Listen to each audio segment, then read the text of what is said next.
అనంతసాగరంలో తుడుచుకుపెట్టుకుపోయిన Telugu Desam party ఆవిర్భావం నుండి కూడా ఎంతో కీలకంగా ఆ పార్టీలో ఉంటూ టీడీపీకి వెన్నుదన్నులాగా ఉన్న రాష్ట్ర తెలుగు రైతు ఉపాధ్యక్షులు మాజీ Somasila project committee chairman Rapur Sundararamireddy, అలాగే అనంతసాగరం మండలం తెలుగుదేశం పార్టీ అధ్యక్షులు సడ్డా రవీంద్రారెడ్డి, మాజీ నుడా డైరెక్టర్ షేక్ కాజావలి, ఆత్మకూరు నియోజకవర్గం 2 వీలర్స్ అసోసియేషన్ కి సంబంధించిన సుమారు 50 మంది తెలుగుదేశం పార్టీ నుండి వైఎస్ఆర్ కాంగ్రెస్ పార్టీలో చేరడం జరిగింది. నెల్లూరులోని వైఎస్ఆర్ కాంగ్రెస్ పార్టీ జిల్లా కార్యాలయంలో నెల్లూరు ఎంపీ అభ్యర్థి విజయసాయిరెడ్డి, ఆత్మకూరు ఎమ్మెల్యే మేకపాటి విక్రమ్ రెడ్డి, ఎమ్మెల్సీ చంద్రశేఖర్ రెడ్డి, అనంతసాగరం మండలం ముఖ్య నాయకుల ఆధ్వర్యంలో వీరంతా తెలుగుదేశం పార్టీ వీడి వైఎస్ఆర్ కాంగ్రెస్ పార్టీలో చేరడం జరిగింది. అందరికీ హృదయపూర్వక నమస్కారం. వేదిక పైన ఉన్నటువంటి నాయకులు, జిల్లా నాయకత్వం అందరికీ కూడా నా పేరున నా హృదయపూర్వక నమస్కారాలు తెలియజేసుకుంటున్నాను. 40 సంవత్సరాల పాటు ఒక పార్టీలో పనిచేసి సుందరరామిరెడ్డి గారు కానీ, రవీంద్రారెడ్డి గారు కానీ, కాజావలి కానీ, భాషా గారు కానీ,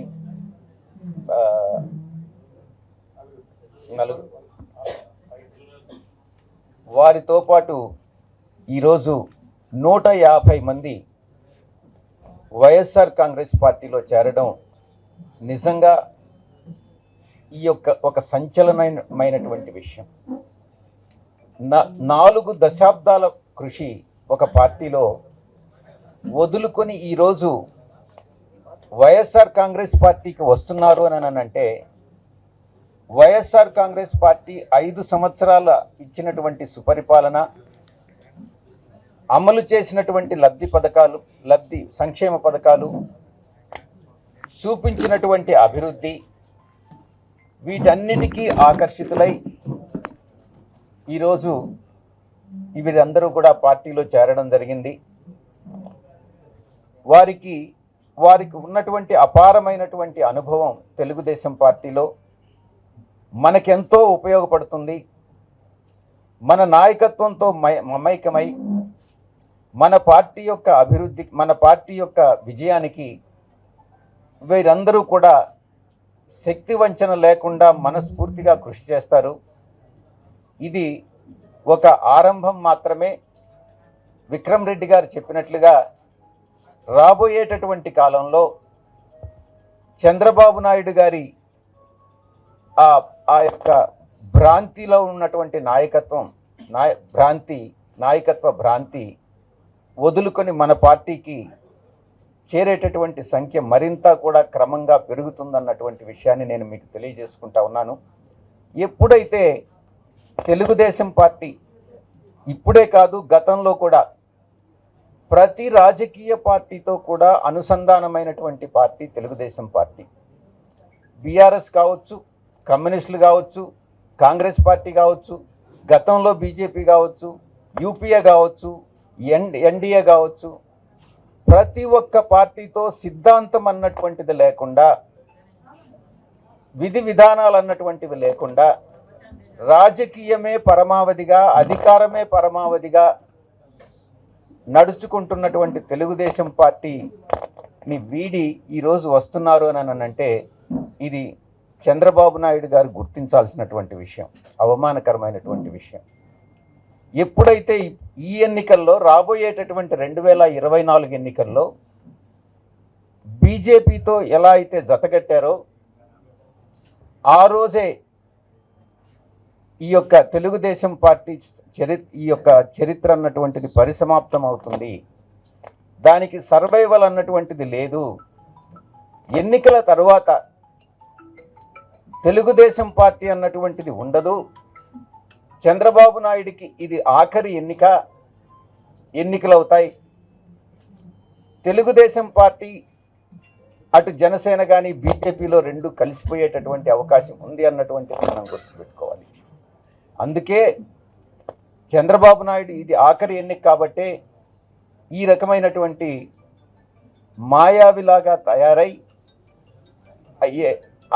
ఇంప్లిమెంట్ చేయలేనటువంటి అసంబద్ధమైనటువంటి ప్రామిసులు చేస్తూ, హామీలు ఇస్తూ ప్రజలను మభ్యపెట్టేదానికి, బాగా సమాజంలో ఎవరైతే ధనవంతులు ఉన్నారో ఆ ధనవంతుల్ని పార్టీలోకి తీసుకొని ధనాన్నే ముఖ్యంగా పెట్టి ఈరోజు మళ్ళీ తిరిగి అధికారంలోకి రావడానికి ప్రయత్నం చేయడం అన్నటువంటిది నిజంగా చాలా దురదృష్టకరమైనటువంటి విషయం దేశ రాజకీయాల్లో.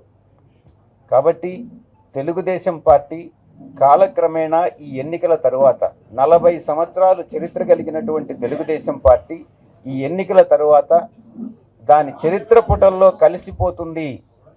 పుటల్లో కలిసిపోతుంది అన్నటువంటి విషయం ఇది నగ్న సత్యం జరగబోతా ఉంది. థ్యాంక్ యూ, ధన్యవాదాలు.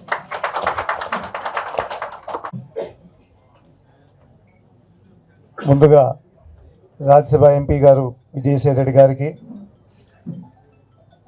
కరెంట్ ఎంపీ ఆదాల ప్రభాకర్ రెడ్డి గారికి, డిస్ట్రిక్ట్ ఇన్ఛార్జు చంద్రశేఖర్ గారికి, అదేవిధంగా ఎంపీ గారు బీదా మస్తాన్ రావు గారికి, గూడూరు ఇన్ఛార్జు మురళీ గారికి, మిగతా ఇక్కడికి వచ్చిన కోటారెడ్డి గారికి, మిగతా ఆత్మకూరు నాయకులందరికీ, ఇక్కడికి వచ్చిన పెద్దలందరికీ నమస్కారం. ముఖ్యంగా ఈ గత 15 రోజుల నుంచి నెల్లూరులో ఏ విధంగా రాజకీయాలు మారాయో మీ అందరికీ బాగానే తెలుసు.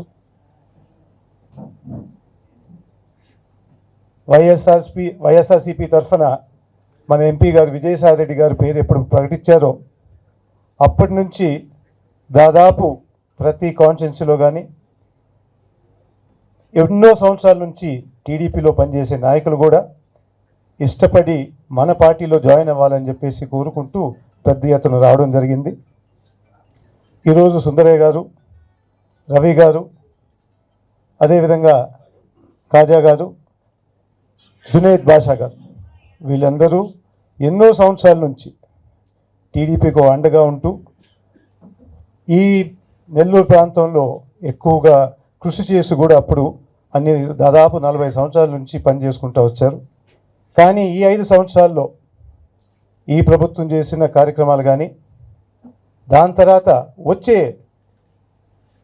5 సంవత్సరాలు కూడా ఎవరు బంచి చేయబోతున్నారని చెప్పేసి కూడా ఆలోచిస్తూ ఈ ఎలక్షన్ టైంలో మాత్రం రవి గారు, అదేవిధంగా కాజా గారు, జునేద్ బాషా గారు, వీళ్ళందరూ ఎన్నో సంవత్సరాల నుంచి టీడీపీకి అండగా ఉంటూ ఈ నెల్లూరు ప్రాంతంలో ఎక్కువగా కృషి చేసి కూడా అప్పుడు దాదాపు 40 సంవత్సరాల నుంచి పనిచేసుకుంటూ వచ్చారు. కానీ ఈ 5 సంవత్సరాల్లో ఈ ప్రభుత్వం చేసిన కార్యక్రమాలు కానీ, దాని తర్వాత వచ్చే 5 సంవత్సరాలు కూడా ఎవరు బంచి చేయబోతున్నారని చెప్పేసి కూడా ఆలోచిస్తూ ఈ ఎలక్షన్ టైంలో మాత్రం మన పార్టీకి అందరూ అండగా ఉన్నారని చెప్పేసి ఈరోజు అందరూ మన పార్టీలో జాయిన్ అవ్వడం జరిగింది. ఇంకా వచ్చే 45 రోజులు ఎన్నికలకు ఉన్నాయి కాబట్టి ఇంకా పెద్ద ఎత్తున అందరూ మన పార్టీలో జాయిన్ అవ్వబోతున్నారు. మన ముఖ్యమంత్రి గారు పనితనం చూశారు. అదేవిధంగా ముఖ్యమంత్రి గారి స్థానం అంటే రూపంలో మనకు వచ్చిన విజయసాయి రెడ్డి గారు కూడా చూసి ఈ ప్రాంతానికి ఇంకా పెద్ద ఎత్తున అభివృద్ధి జరుగుతుందని, ఇంకా ఈ నెల్లూరు డిస్టిక్నే చాలా అభివృద్ధి చేస్తారని చెప్పి మేమందరం కూడా ఎక్కువగా భావిస్తున్నాం. మిగతా వాళ్ళు కూడా మైనారిటీలు కానీ, మిగతా కులాలు కానీ, ఎవరైనా కానీ ఈ పార్టీలో ఎక్కువగా పనిచేస్తామని చెప్పేసి ముందుకు వస్తున్నారు. అది రాబోయే రోజులు మీ అందరూ కూడా కనపడుతుంది. ముఖ్యంగా గత 15 రోజుల నుంచి మీరందరూ వార్తలు వింటూ ఉన్నారు, కొన్ని ఎక్కువగా చాక్లెట్లు పంచుతున్నారని చెప్పేసి నాయకులకి ఆ సైడ్ నుంచి టీడీపీ సైడ్ నుంచి చాక్లెట్లు పంచుతూ ఉన్నారు, రాత్రిళ్ళు పోటీ దొంగతనాలు చేస్తున్నారని చెప్పేసి. ఆ రాజకీయం మేము చేయము. మన పనితనం చూసి వచ్చే వాళ్ళు చాలామంది ఉన్నారు కాబట్టి వాళ్ళందరూ ఈరోజు వెల్కమ్ చేస్తూ మన విజయసాయి రెడ్డి గారికి, మిగతా వచ్చే ప్రజలందరికీ ధన్యవాదాలు తెలుపుతూ సెలవు తీసుకుంటాం.